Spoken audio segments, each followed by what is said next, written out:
Hello दोस्तों, नमस्कार। मेरा नाम मनोज शर्मा है और आपके अपने चैनल संकल्प कैंपस पे आपका स्वागत है। आज का हमारा टॉपिक है संसद। संसद में पहले हम पढ़ेंगे राज्यसभा, फिर लोकसभा, ऐसे ही आगे बढ़ते जाएंगे। ठीक है, तो देखते हैं कि आज हम संसद देखते हैं। संसद, ठीक है, आज हमारा टॉपिक चलेगा संसद।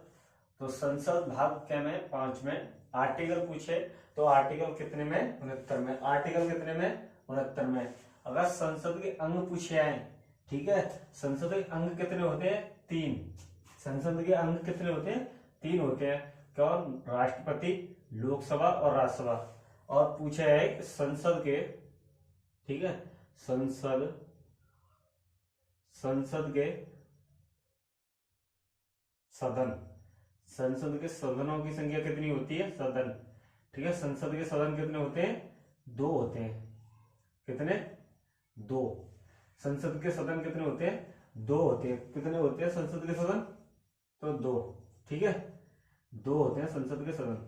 कौन कौन से होते हैं? नंबर 1 राज्यसभा, लोकसभा,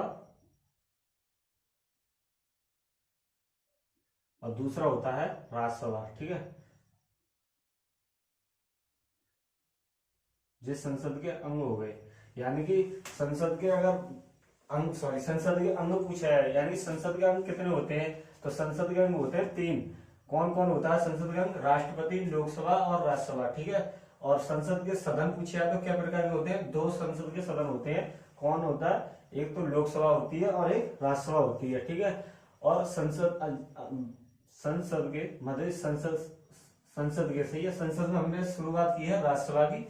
तो राज्यसभा देखते हैं कि संसदीय व्यवस्था कहां से ली गई है? ब्रिटेन से। और एक बात और, संसद, एक बार लिखिए, एक बार नोट कर लेना कि संसद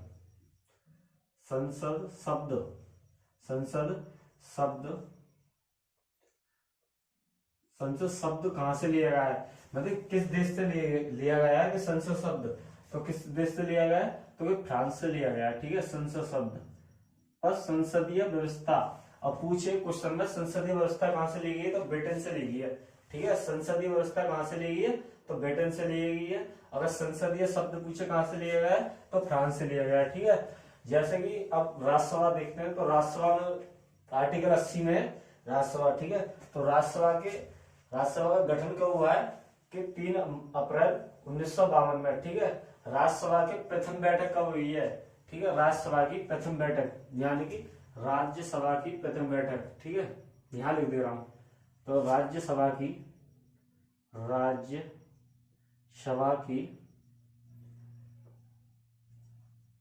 प्रथम बैठक, राज्यसभा की प्रथम बैठक कब हुई है? 13, यानी कि 13 अप्रैल 1952, 13 अप्रैल 1952। ठीक है, राज्यसभा की अगर पूछे कि राज्यसभा का गठन कब हुआ है? तो राज्यसभा का गठन हुआ है 3 अप्रैल 1952। राज्यसभा का गठन पूछे, वो राज्यसभा की प्रथम बैठक पूछे तो 13 अप्रैल 1952। ठीक है, राज्यसभा का नामकरण, अब आते हैं राज्यसभा का नामकरण। राज्यसभा का नामकरण कब हुआ है? 23 अगस्त 1954 में। ठीक है, राज्यसभा के प्रथम सभापति कौन थे? एस राधाकृष्णन। यही भारत के प्रथम कौन थे? उपराष्ट्रपति। ठीक है, मतलब कि उपराष्ट्रपति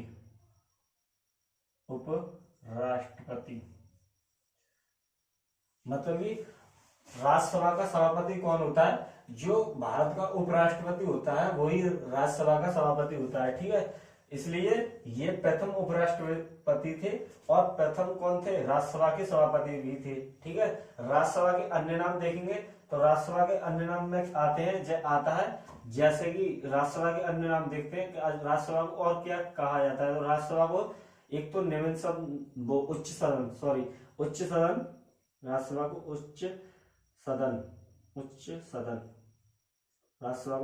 सदन भी कहा जाता है,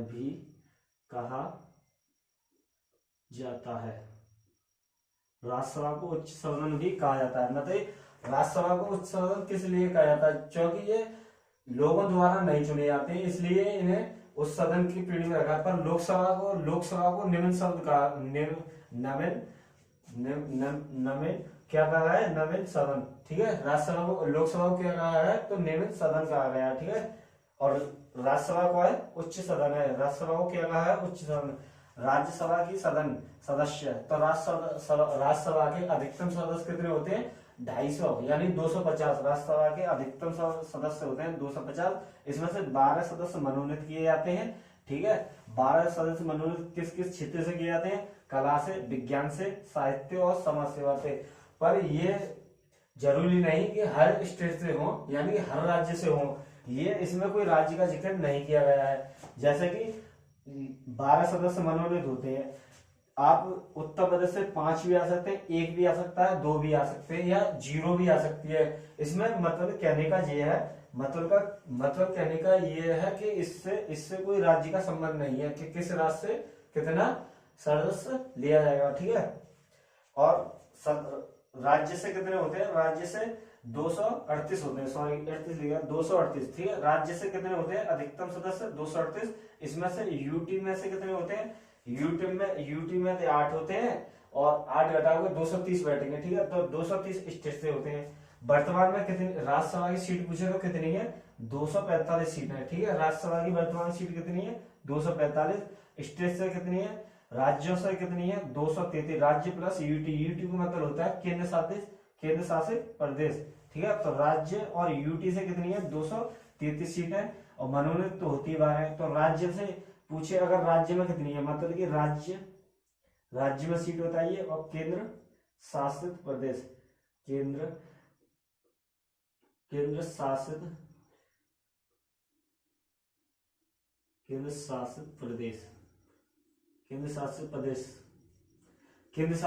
से कितनी होती है? और राज्य से, तो राज्य से होती है 225। ठीक है, और केंद्र से होती है 8 सीट, 8 सीट होती है। और इससे कितनी होती है? 225 राज्यों से होती है, और केंद्र शासित प्रदेश से कितनी है? 8 सीट है। ठीक है, इसमें से केंद्र शासित प्रदेश में कितने कौन कौन से है? एक तो पुडुचेरी होगी। केंद्र शासित प्रदेश 8 केंद्र शासित प्रदेश से नहीं है, मतलब यूटी कितनी है? 3 है। एक कौन सी होगी? एक होगी एक होगी जम्मू कश्मीर, दूसरी पुडुचेरी, और तीसरी कौन सी होगी? दिल्ली। तीनों में विधानसभा है। ठीक है, इसलिए इन तीनों से ही मनोनीत होंगे, मतलब 8 सीट इसमें से भी, तीनों में से मनोनीत नहीं, सॉरी, इन तीनों से भी राज्यसभा के सदस्य ले जाएंगे। ठीक है, इसलिए ये 8 सीट ये तीनों से है। देखो लिख दे रहा हूं, जैसे कि नंबर एक पर दिल्ली, नंबर 1 दिल्ली।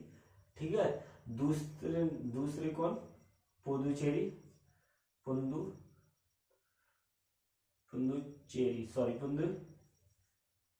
पुडुचेरी। और तीसरे पे कौन सी आएगी? तीसरे पे कौन सी बताओ? जम्मू एंड कश्मीर में विधानसभा कब से लागू हुई है?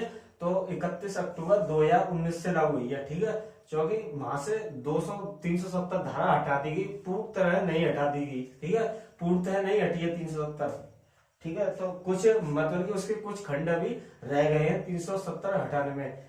ठीक है, तो आज और आर्टिकल 84 पे आते हैं। तो आर्टिकल 84 में क्या है कि संसद के सदस्यों की योग्यता। आर्टिकल 84 में संसद के सदस्यों की योग्यता। इसमें राज्यसभा, तो राज्यसभा के सदस्यों की नागरिकता, राज्यसभा के सदस्यों की मतलब इनकी योग्यता क्या क्या होनी चाहिए? राज्यसभा सदस्यों की योग्यता कितनी होनी चाहिए? ये भारत का नागरिक होना चाहिए, और 30 वर्ष की आयु पूर्ण कर चुका होना चाहिए, मतलब कि 30 वर्ष का तो पूर्ण आयु कर चुका हो, और भारत का नागरिक हो, दिवालिया ना हो। ठीक है, ये इसकी क्या है? योग्यता। जब ही राज्यसभा का सदस्य बन पाएगा। ठीक है, इसे स्थायी सदस्य भी कहते हैं। ये इसका कार्यकाल पूछे अगर राज्यसभा का कार्यकाल क्या होता है, तो राज्यसभा का कार्यकाल कुछ मतलब ये होता नहीं है, ये स्थायी होता है, मतलब ये स्थायी है, इसे भंग नहीं किया जा सकता। ठीक है, मतलब स्थायी सदन है, इसे भंग नहीं किया जा सकता। इसे उच्च सदन भी कहते हैं, इसे स्थायी सदन भी कहते हैं। इसे कभी भी भंग नहीं किया जा सकता। लोकसभा को भंग किया जा सकता? हाँ जी, लोकसभा को भंग किया जा सकता है। क्यों? क्योंकि वो लोगों द्वारा चुने जाने वाले जो वो है, जो क्या बोलते हैं उसे, लोगों द्वारा चुने जाने वाले संसद वो पार्लियामेंट में, संसद में जाते हैं, तो इसलिए उसे भंग किया जा सकता है। इसे भंग नहीं किया जा सकता क्योंकि ये विधानसभा द्वारा चुने जाते हैं राज्यसभा के सदस्य, ठीक है। तो राज्यसभा के सदस्यों का कार्यकाल पूछे तो 6 वर्ष का होता है, और प्रत्येक हर 2 वर्ष बाद 1/3 सदस्य सेवानिवृत्त, यानी कि सेवानिवृत्त मतलब रिटायर होते हैं, 1/3 सदस्य, ठीक है।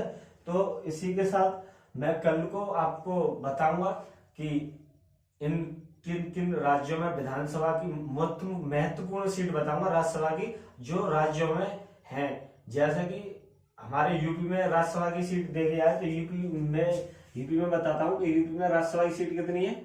यूपी में राज्यसभा की सीट